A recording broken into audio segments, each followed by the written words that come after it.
மாறாத இயேசு கிறிஸ்துவின் இனிய நாமத்தினாலே உங்கள் அனைவரையும் வாழ்த்துகிறேன். இன்று நம் தேவனை நாம் சரியான அளவில் புரிந்து கொண்டிருக்கிறோமா என்பதை குறித்து தியானிக்கலாம். மனுஷரால் கூடாதவைகள் தேவனால் கூடும் என்று லூக்கா 18வது அதிகாரம் 27வது வசனம் கூறுகிறது.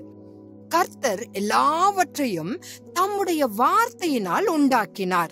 சூரியன், சந்திரன், நட்சத்திரங்கள் மற்றும் முழு பிரபஞ்சத்தையும் அவர் தம் வார்த்தையினால் படைத்தார்.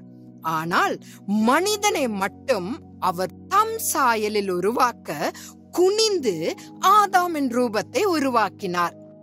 YHWH அதாவது யாவே, இது கர்த்தரின் பரிசுத்த நாமமாகும்.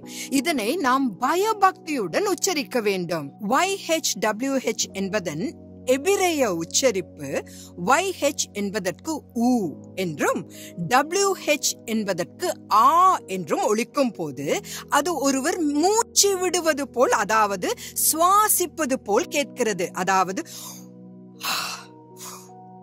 என்று கூறுவது போல் இருக்கிறது. இதிலிருந்து கர்த்தருடைய மூச்சுதான் அவருடைய நாமம் என்றே நாம் சொல்லலாம். அவர்தான் ஜீவ சுவாசம். தேவன் தமது சுவாசத்தை நமக்குள்ளே ஊதினார். அதன் மூலம் நாம் கர்த்தருடைய மூச்சாக மாறுகிறோம். நம் வாழ்விலும் நம் செயலிலும் தேவனுடைய அங்கீகாரம் அல்லது முத்திரை மிக அவசியமாக தேவைப்படுகிறது. கர்த்தர் ஒரு பிரச்சனையுள்ள வீட்டிற்குள் வசிக்க வேண்டிய அவசியமே இல்லை. சரீர ரீதியாக இதய துடிப்பை நிறுத்தினால் நாம் இறந்து விடுவோம் அல்லவா? ஆவிக்குரிய ரீதியில் நம் இருதயமே விசுவாசம் குடியிருந்து வளரும் இடமாகும். மத்தேயு 12வது அதிகாரம் 34வது வசனத்தில் இருதயத்தின் நிறைவினால் வாய் பேசும் என்று கூறுகிறது. மார்க்கு 11வது அதிகாரம் நமக்கு விசுவாசம் இருதயத்திலிருந்துதான் வளரும் என்று போதிக்கிறது.